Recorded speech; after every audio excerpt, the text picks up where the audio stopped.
So, to many of you, you're probably going to go on my channel and think that this is my first video. What you don't know, the reality of the situation, is that this is actually probably my 100th video. And at this point, I'm getting incredibly frustrated with myself. I have built an e-commerce business that went on to do 7 figures in sales in less than 2 years. And I've been wanting to start this channel to share things that I'm learning about.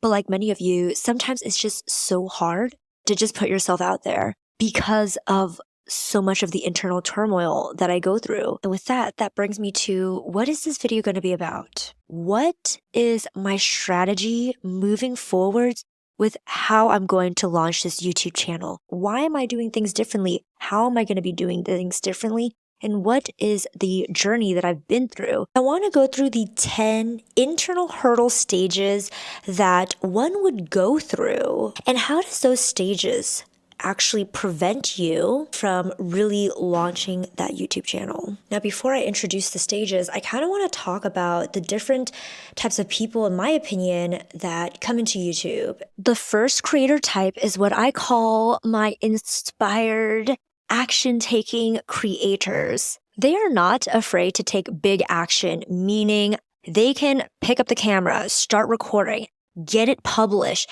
and just keep doing that day in, day out without too much self-sabotaging thoughts coming in. They are bold, they are courageous, and they do not let inhibition stop them. The issue is when, after a while, after them taking all of this big action, they take a step back and they're just like, nothing is growing. They don't feel like they're getting the results that they want. And they feel like they have put themselves out there so consistently already that results should have been coming in by now. The second type of creator personality is what I call the passionate but overly analytical creator. I feel like I can speak quite in depth about this personality because this is where I categorize myself. You know you really want to do this and you have been taking a lot of action behind the scenes. It's just that this action hasn't really manifested to the external world yet, meaning you've done so much content already behind the scenes. Like me, you filmed so many content pieces, but you just haven't published them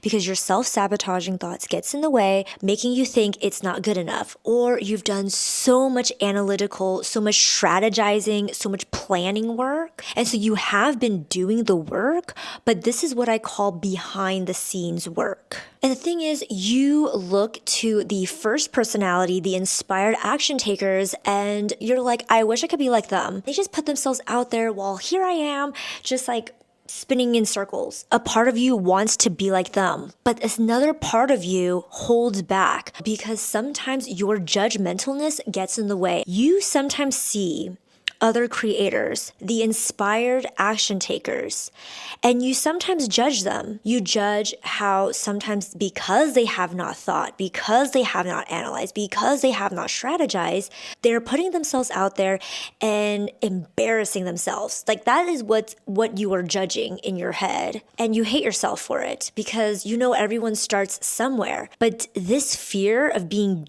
judged holds you back and pushes you to want to be perfect when you do eventually launch yourself. Sometimes I talk to people and they're so judgy. They're like, oh, I don't want to be like this creator. She comes off like this. She's so bossy, or she's such a know-it-all, or this creator where she's like, she's too vulnerable. It's icky.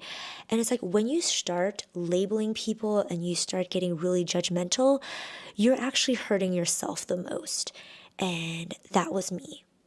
So it has been an ongoing process for me to stop being judgmental of other people, because when I'm judgmental of other people, I'm judgmental of myself. Now, the third creator personality is who I call the so overwhelmed to the point of no action creators. Now, remember I talked about that internal turmoil and the self-sabotage? This creator type has it the highest, to the point where they're stuck in still dreaming and fantasizing about the business, the brand, the content that they're going to launch. But they have not taken pretty much any action to get there yet. They're still stuck in that beginning stage where they want to change their lives. They fantasize about it, but what keeps them stuck is they don't feel like they deserve it. And out of all of the different personalities, this creator type struggles the most with figuring out what is their niche. They struggle with figuring out what is their real purpose. And this prevents them from taking any action at all and just kind of going into a self-sabotage loop. So the reason why I talk about these creator personalities is because I hope, like me, you would have seen where you fall into, and hopefully it provides more context for as you continue through this video. Now, I do want to make a disclaimer that for this video in particular, I'm going to be focusing more on the perspective of creator personality too. I do plan on launching some videos in the future talking more from the perspective of the other two archetypes. So the first stage is what I call the tech overwhelm stage. I want to talk to the people who you're coming into this and you do not think tech overwhelm would be one of your biggest issues because you're no stranger to tech. But what you don't realize is that one of the other hurdles that you may have is a performance hurdle. I have many DSLRs. I've used DSLRs in the past, and if you don't know what that is, it's one of those big cameras. For some reason, just looking at that thing puts me into a state of analysis paralysis to the point where I literally cannot perform. But being on my phone, it feels more casual, it feels more low stakes, and I'm able to just say things. And that's why this video right now, I'm recording on a phone. So far, I think this is going really well. I'm able to just talk freely. Secondly, even if you know what tech you need, setting up tech, regardless if you know how to do it, it takes time. It takes your physical energy to go and set it up.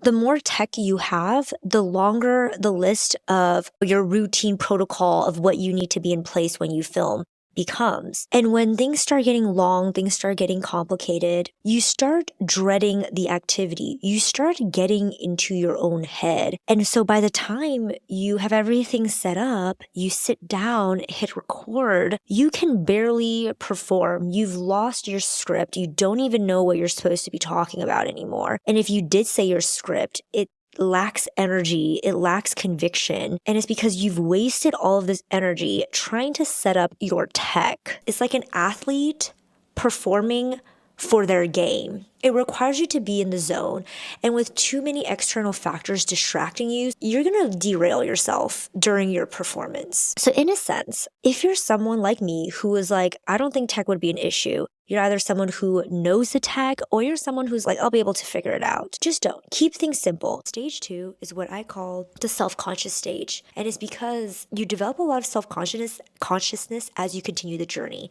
Because after you record, obviously, you're going to rewatch what you just recorded.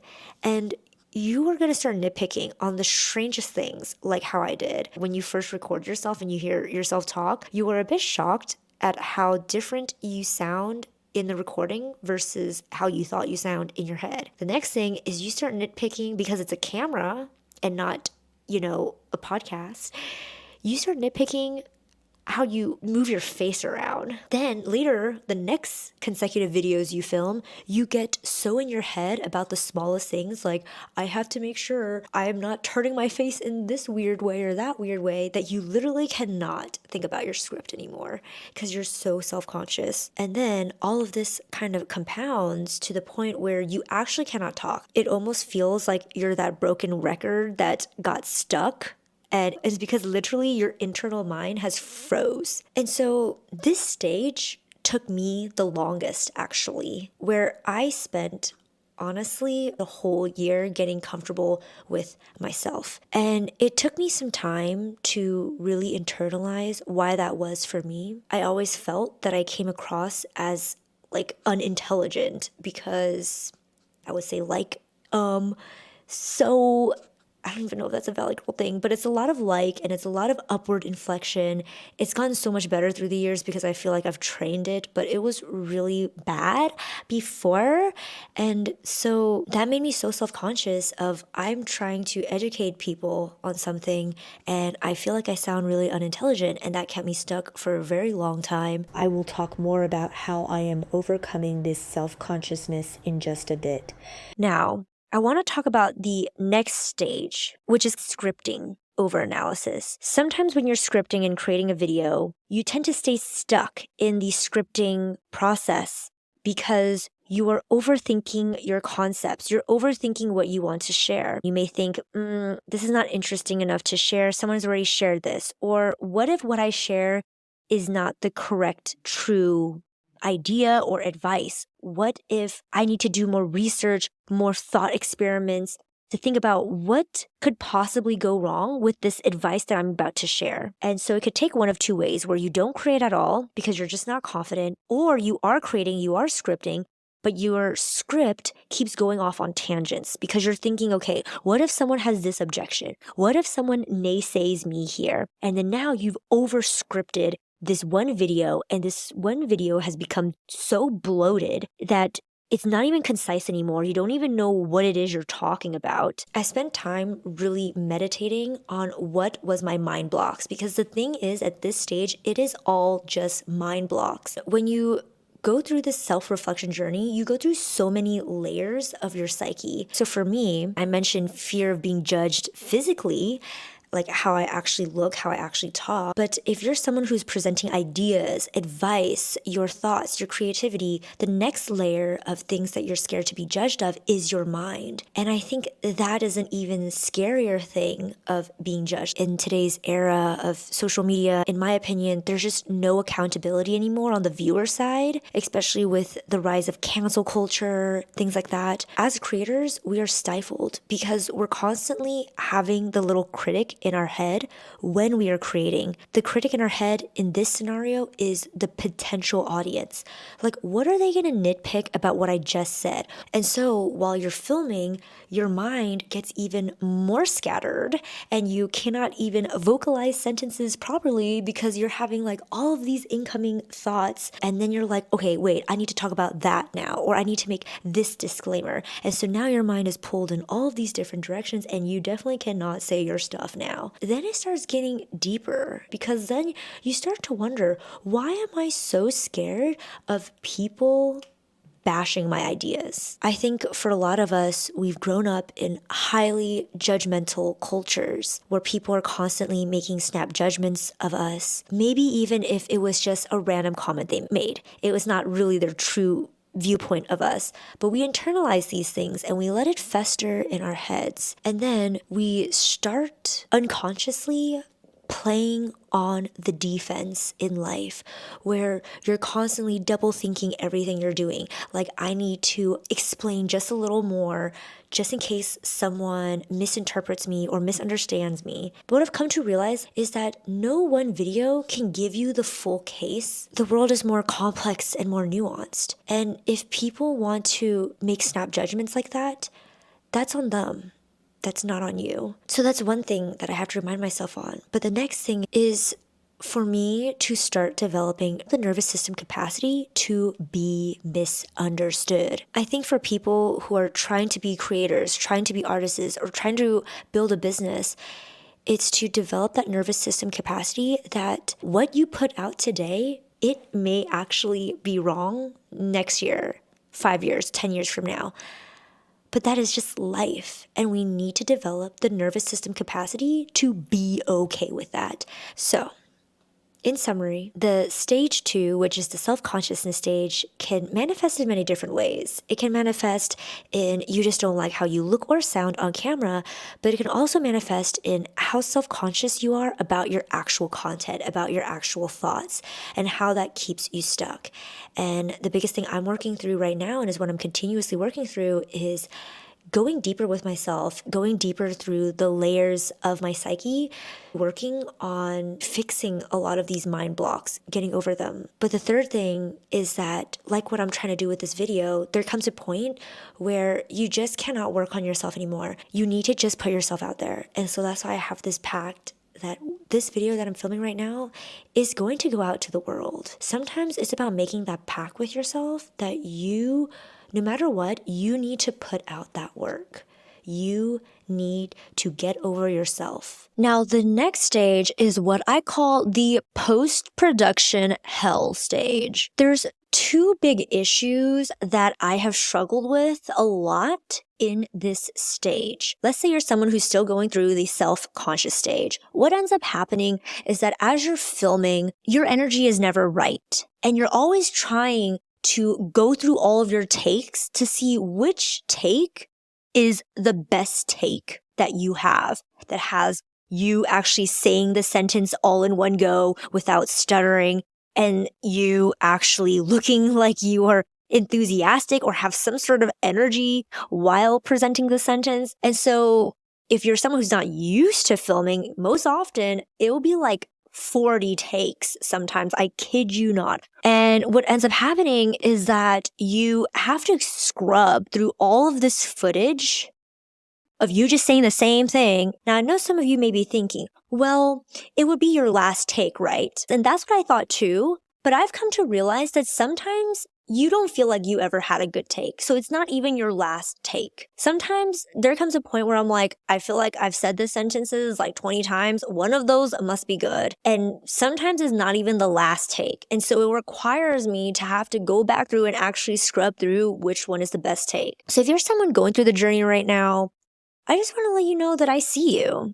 And it does get better, because even in this video right now, it has literally been honestly one of the best filming experiences I've had so far. And I think it comes down to because I have just been doing this over and over again, practicing and practicing to the point that I feel that I can just talk like a normal person to the camera now. But I have a better solution that I didn't have back then. With the rise of AI recently, there has been a lot of new apps, specifically text-based editors. Seriously has changed the game for me, because before, where I had to literally go into my Final Cut Pro, or if you use iMovie or Adobe Premiere, you had to like scrub the timeline. Like you have to listen to it and try to figure out like where was the cut? Where did it stop? And it just takes forever. But with the text-based editor, what you do is you upload it into the app, it transcribes the footage,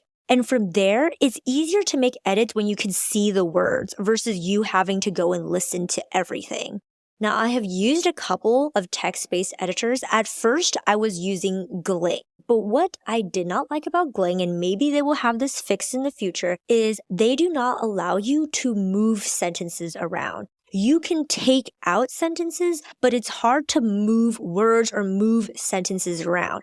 If you're someone like me who sometimes you say things out of order and you need to move a sentence up because it just has more impact, then you need a text-based editor that allows you to seamlessly move segments in a clip easily. And so recently I've moved to Descript, which allows me to do that, and it's changed the game. If you're someone who's doing more off-the-cuff video styles where you're not heavily hardcore scripting in the beginning, and you're more just like turning on the camera, you are going to need to do a bit more post-production finessing to make your ramble more cohesive and a more pleasurable viewing experience. And sometimes that means that you need to move sentences around. And so you would need a platform that allows you to easily do so. Now, the second issue that plagues the post-production hell stage is when you are trying to punch above your editing weight class. What does this mean? We can visualize or have an idea of the type of video we want, the quality that we want, the different effects. The hard part is like taking the vision that you had and being able to actually execute it. For example, there's many creators that I see on YouTube and I see the effects they have, And it's not even crazy effects. It's just like them having this really interesting way of presenting information via diagram. I look at it and I'm like, okay, seems easy. Maybe they just, created the diagram in Canva and then I guess they just downloaded it and exported it into Final Cut Pro. Or maybe they're doing a quick screen share, download it, insert into Final Cut Pro. But when it comes time for you to actually do it, you realize there are some random hurdles, random technical difficulties that pop up and you're just like, bro. And this is what I call the growing pains of trying to punch above your editing weight class. Now, some of y'all may be all like, well, Sam, why don't you hire an editor then? In my previous business, I have tried hiring out before. And one of the biggest lessons I have learned is that hiring is not as simple as most people think. The biggest problem that I personally hear from people who have outsourced editing early without ever trying to edit videos on their own is that they just hate their editor. They do not feel like they got their money's worth because the final product that they got back from the editor was not at all what they envisioned. And they get mad at the editor and the editor and them is going back and forth and then they want another revision which costs money. But the thing is, because you don't know how to communicate with your editor because you haven't done the work, it will always be tougher for you to get the final product that you want because you do not understand the task. I need to understand how a role works before I can hire it out, because then it makes it easier for me to communicate with this person. It makes it easy for me to set expectations, but it also makes it easier for me to streamline the process so that our workflows can be seamless. Right now, because I know my workflow is a bit choppy, I think it would be a waste of time for me to give the raw footage to an editor right now. Because let's say I want to give my editor just an off-the-cuff filming session. Only I know the point that I'm trying to get across. And for me to go back and forth with an editor to say, take out this sentence, but don't take out that sentence, that's me actually doing the work. So I'd rather just do the work myself. That's why I talked about tools like Descript to help you make your workflow a bit more efficient. But also by doing the edits first by yourself, you start to learn where are your weaknesses when you present. Meaning, when you go and you film, sometimes you don't realize that you filming a certain way creates a lot of post-production hassle. So sometimes you need to do the full workflow so that you can start streamlining things. And then you can start hiring people in because you've already streamlined things. And that will eliminate communication issues, expectation issues. And so I say this because for anyone who maybe you're stuck on should you hire an editor, or maybe you're someone who you just know you do not have the funds to hire an editor and you know you're going to have to do editing, I say this to say, it may actually be in your best interest to actually edit yourself first. Now, the next stage is what I call the workflow overwhelm stage. If you have magically came to the point where you have scripted, filmed, edited, and you've just done this whole process, you now enter a stage where you are just exhausted and honestly shocked at how much you just went through. You start questioning the sustainability of all of this, especially with the pressure that we had these past couple years of how we need to post a lot of quantity. And you're just over here like, oh my gosh, it took so much work, so many hours just to put out one piece of content. Now, the first thing is to really zoom out and really have patience and compassion with yourself, because obviously the first few times it's just going to take a long time, but you're going to keep building that muscle memory where you can start executing faster. So maybe it may take 20 hours, these first videos.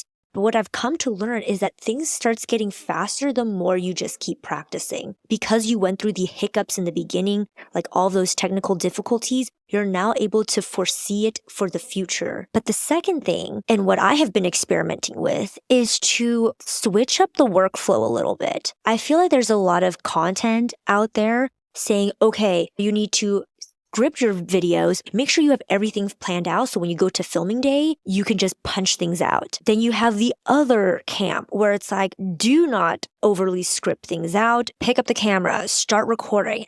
I have experienced the cons of both sides of these camps.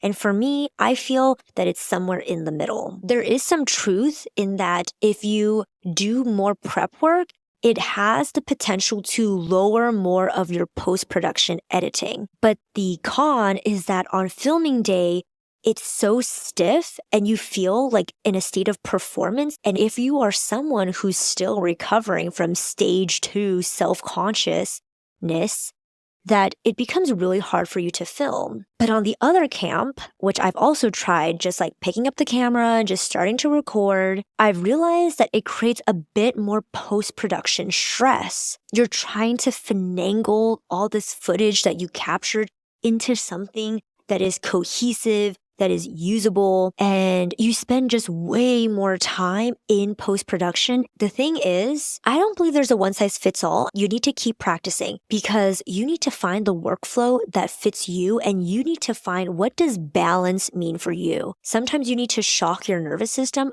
go play in a workflow that you know just doesn't fit your personality style, and maybe you'll find there's actually a better way to do things when you are stretching your nervous system capacity, and maybe that breakthrough is what you needed to actually be able to execute faster later. So for instance, for this video, because I'm so used to scripting, my overly analytical and perfectionistic nature needs that script. I'm just gonna shock my nervous system. So I have a pact with myself that I'm gonna film this video and I may not like it. I don't even have it much scripted, and it doesn't matter because no matter what, I have to publish this video. Now, the next stage is what I call the strategy over analysis stage. What this means is that you start hyper analyzing, hyper strategizing things like keywords that you're targeting,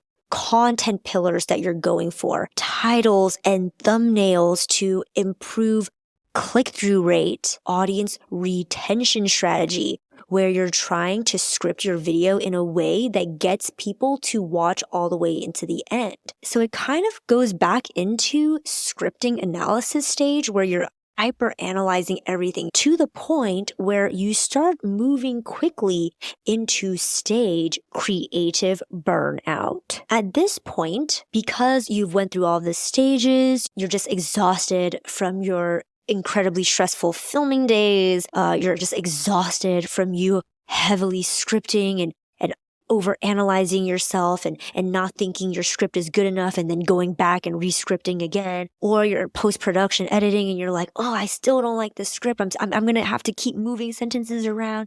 Or you're struggling with those technical difficulties that I talk about. And then on top of that, you're thinking about the strategy side of things. You're like, after these videos, I feel like I need to take a 6-month vacation. Now, I'm actually someone who's exiting out of the creative burnout stage. And I have went into the last stage, which is the reflection and breather stage. And this is my current reflections, that actually the creative burnout stage is a necessary part of the creator process.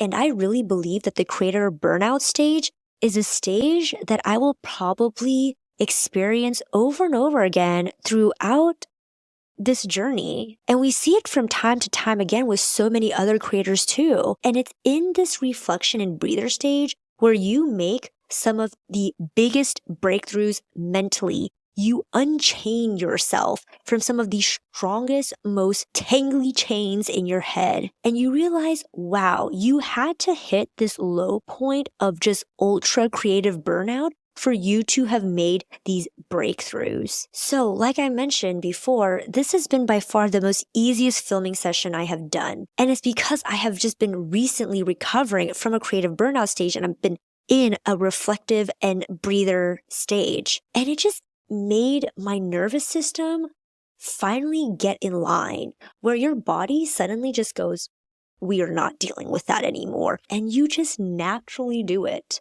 It's crazy. I made this realization recently when I was just thinking about the seasons and the cyclical nature of life. I'm here right now in the UK when it's fall and the leaves are falling off the trees. And I started thinking about how winter and fall is necessary for spring and summer. Sometimes we need our leaves to absolutely fall so that we can bloom again in spring and summer.